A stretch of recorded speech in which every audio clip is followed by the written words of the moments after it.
story through this COVID-19.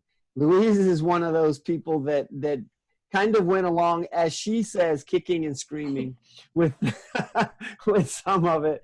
But what I credit her to is the fact that she really started to open her mind and to look at, okay, how can I do this maybe in some different ways, and to continue doing what I'm doing, because her business primarily was going into physical locations, talking to people, and being able to do her tea tastings. That was hard for me to say for some reason, right? And she has now pivoted, and I imagine she's going to tell us a little bit about how she does what she does with some of that. But and I know your main talk today is about coffee, but maybe tell us maybe just a little tiny bit about how these work now as far as your tea tastings go. So here's LouiseCarruth.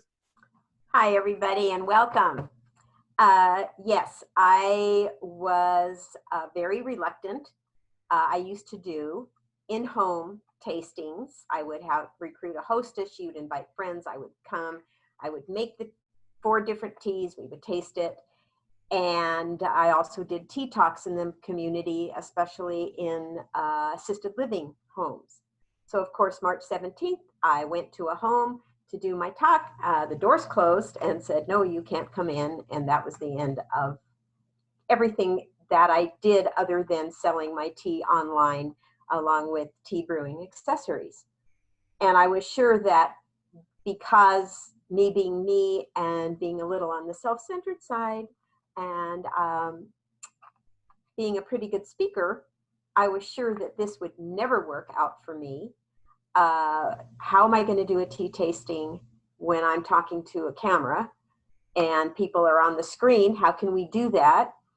And actually, I love it and may never go back to doing in-home tea tastings.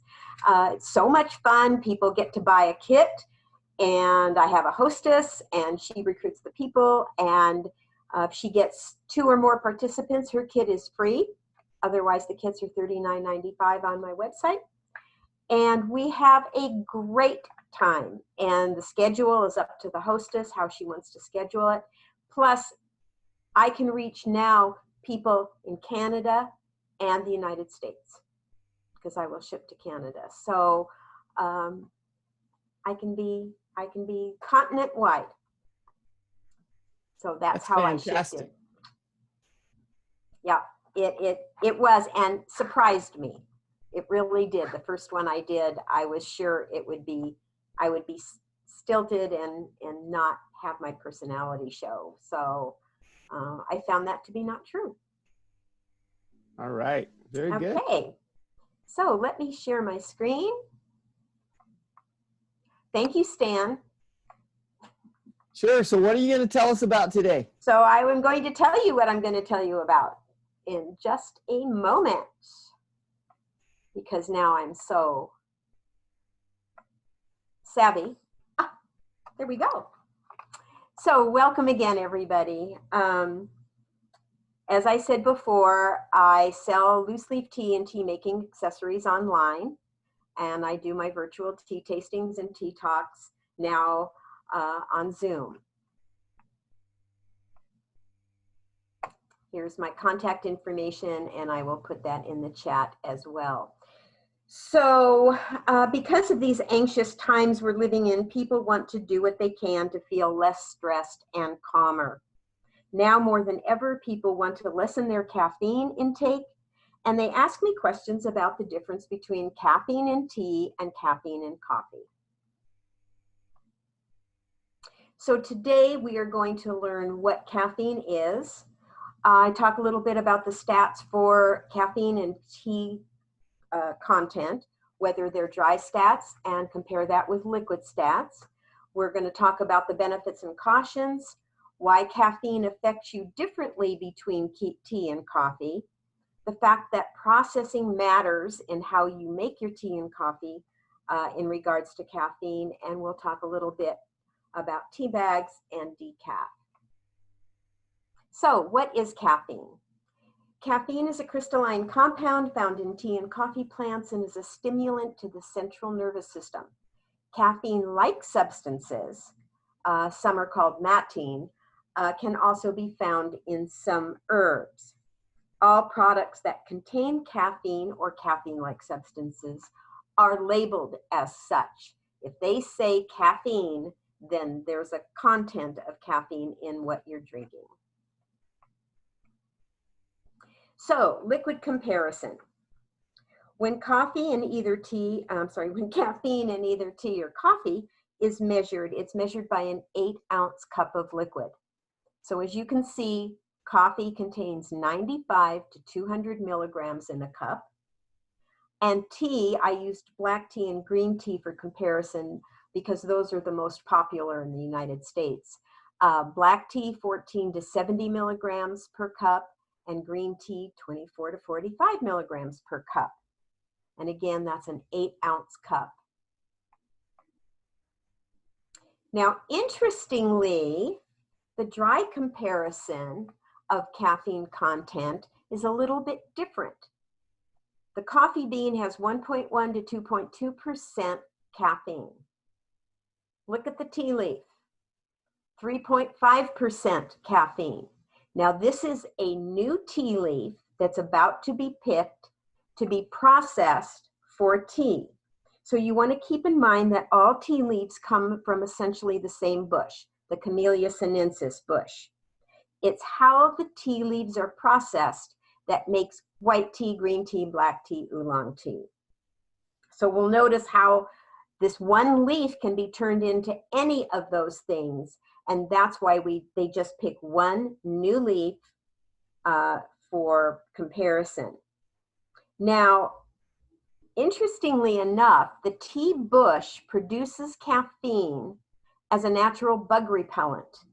So when new growth on the top of the bush comes into, before it's picked, all the caffeine is sent to those new growths, and bugs don't like it because it's bitter, and that's what you taste in your cup, is the more bitter your cup, the more caffeine you're drinking. There have been many studies on the effects of caffeine with varying results. However, they all agree on the benefits and cautions. So the benefits can be enhanced alertness, improved athletic performance, elevated mood, and increased metabolism. Now, the cautions are mostly cautions for drinking too much coffee with caffeine. Heart palpitations, anxiety, restlessness, difficulty sleeping. The lethargy and sleepiness come into play when you experience that crash. You drink your cup of coffee, you feel great, all of a sudden you're tired and you go, wow, I need another cup of coffee.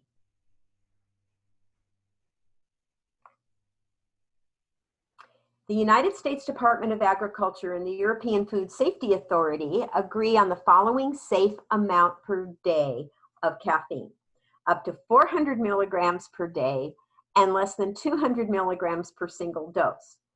I am a coffee drinker. I have my 2 cups of coffee in the morning, and the rest of the day I'm drinking tea. But with those 2 cups of coffee, I've already reached the 400 milligrams. Because remember, in the liquid state, it was 95 to 200 milligrams of caffeine per day, but I use a coffee press. So I'm able to, we'll talk about the processing soon, but I'm able to control some of that. Now, there are 2 ingredients in tea that are not found in coffee that affect the absorption of caffeine.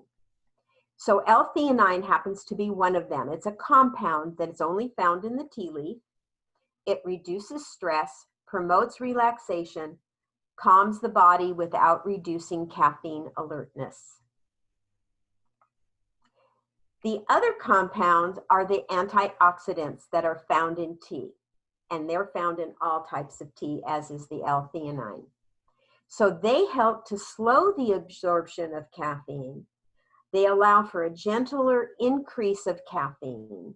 The alertness lasts longer because it's going through your bloodstream slower, and there is no crash at the end. Now, we had mentioned that the processing matters. So the hotter the water, the longer you steep either coffee or tea, the more caffeine is released in your cup. So for an electronic coffee maker like you see on the screen, sometimes it'll say you can make it stronger or you can make it weaker. Just keep in mind the strongest coffee you're making is also letting more caffeine out into your cup. With tea, when you buy tea, my tea or any tea, it will say on the packaging the approximate water temperature and how many minutes you should be brewing. So if you want less caffeine, you can fool around with that. But what it comes down to, everyone, is make the tea like you enjoy it. You know, those are guidelines. So keep in mind that the guidelines work for the caffeine content as well. Tea bags. Tea bags contain broken leaves of a smaller size, and actually they're actually not only just broken, but they're chopped up. And they're also called dust and fannings, and the dust and fannings is what's left literally on the floor of the sizing room where they size the tea leaves. And the result is when you make your tea bags, the cup tends to be more bitter than using loose leaf tea. The beauty of using loose leaf tea is that the leaves unfurl longer. So when you come to the second steeping of those leaves, they get to unfurl more. As they open up more caffeine is going to come out. It doesn't come out all at once. So stick to loose leaf because it tastes better also. Decaf tea and coffee. I get questions about that all the time. If your package says that you are buying decaf, whether it's tea or coffee, make sure that they have used the CO2 method for caffeine extraction. That's the water method. There's no chemicals used. What people sometimes don't understand is that there will always be a residual of, say, 5 to 10 milligrams in the cup of liquid. You're never going to get 100% tea or coffee without caffeine. So if it's extracted and you're not super sensitive, you just want to cut down on your caffeine intake, then decaf tea and decaf coffee are for you. And by the way, when we talk about liquid in your cup for tea and for coffee, it's called liquor. Because the definition of liquor is any liquid made from a plant. That's why liquor is called liquor. Gin, vodka, whiskeys, tequila, they're all made from plants. So that's why they're called liquor. It doesn't have anything to do with the alcohol content. Although tea and coffee are really good with a little extra, little snap in them. Okay, so we talked about the caffeine basics. We talked about what caffeine is, a crystalline compound found in tea and coffee, and it does have an effect on your central nervous system. We talked about the dry stats and liquid stats. Liquid, tea has less than coffee of caffeine. Dry stats, the leaf contains more caffeine than a coffee bean ready to be picked to be ground. Benefits apply to both. Being more alert, being ready to work out. Cautions apply mostly to the caffeine in coffee because you are drinking more caffeine at one time. Why caffeine affects you differently? Because of L-theanine and the antioxidants that are found in tea and not coffee. We talked about how processing matters. We talked about why the tea bag actually puts out more caffeine in your cup than a teaspoon of loose leaf tea. and what decaf really is. And I also want to let you know that there are things that you drink that are caffeine free. Fruit infusions, herbal infusions. If it says caffeine free on the label, it means that what you're drinking never had caffeine in it. If it's a caffeine-like substance, on your package, it will say caffeine. So you want to be careful of that even when you go to an herbal store. Make sure you're not drinking something with, thank you, making sure you're not drinking something that has matine in it, which is a caffeine-like substance found in yerba mate, which is highly caffeinated, and guayusa, which also contains a stimulant in it, like caffeine. And that's it. And again, I have pivoted to doing virtual tea tasting classes. So I put together kits. Everybody that you have invited to join you on Zoom will get a kit, and we all taste the same 4 teas, and it's a lot of fun, and you learn a lot. And I also have a Tea of the Month Club, a 3-month, 6-month, 12-month subscription, so that you get 3 different teas every month and find out more about tea. It's a fascinating subject. Well, excellent. Thank you, Louise. I mean, it's time to open it up for questions, and I want to start with, you mentioned that you gently increase the increase of caffeine, and I'm like, okay, either it's there, or what do you mean by your? In other words, when you drink coffee, especially if you're sensitive. Now, I've been drinking coffee since I was 5. Ooh. I am no longer, oh, it's a long story. I will tell you on another Zoom. I'm pretty immune to the caffeine, so I can drink coffee. I don't feel heart palpitations. I don't get nervous, nothing. And when you teach school, you are drinking whatever slop they make in the teacher's room, and you don't care what it tastes like. So the L-theanine and the antioxidants keep the caffeine from going to your heart. They attach to each other, and they go through your bloodstream. They follow your blood up through your stream, through your heart, down, and then out. It takes longer for the caffeine to go that route. When you drink coffee, that caffeine is going in a group of molecules right to your heart. So that's why too much of it, you start to get nervous, you start to get those heart palpitations. And so caffeine gives you that alertness in tea, the same as coffee. It just lasts longer, and it's gentler to your system. Okay. It doesn't attack your central nervous system. Okay. Yeah. Okay. Thank you. Any other questions out there? And Louise, turn off your screen share. Yep. Oh, thanks. Yeah.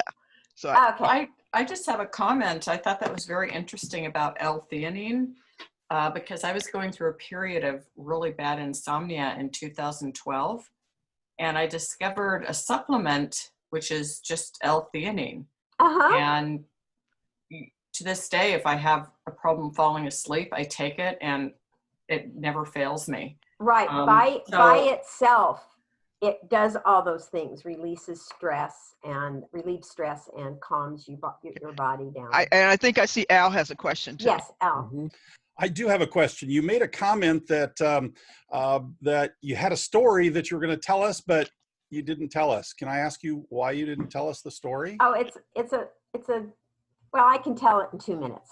All right. So I've been drinking coffee since I was 5. My mother, being the type of mom she was, rather than warm up my milk, because I don't drink cold drinks, I don't like them, and I don't particularly care for milk, but she knew she had to send me to kindergarten with milk, because that's what you do with children. And instead of warming my milk on the stove and putting chocolate in it to make it taste better, my parents drank coffee like nobody's business. So the coffee was always on, the pot was there. And sure enough, you know those aluminum glasses we used to have way back in the 80s? Yep. When I was in kindergarten. And so she would pour the coffee in, and I would see that the milk, all the condensation would disappear, and I would drink it. And off I went to kindergarten with caffeine going through my system, and I never took a nap. Yeah. So, that's the story, Al. Great plug, Al. I know that because you should always start your tale with a story. So you Yeah, well, know that's why my I asked that. story. That's my speaker coach coming through. Don't start with a story. That's what catches our attention. That's what draws us in. Well, I I wanted to hear that see these? story. Thank you. I timed them 10 minutes. Oh, I was so afraid I wasn't going to get through That it. That was a story priceless gift it was because important. So thank you for telling. Thanks, Al. yeah, I could feel that coming on. Let's hear the story. Okay, thank you so much. We're going to stop this recording.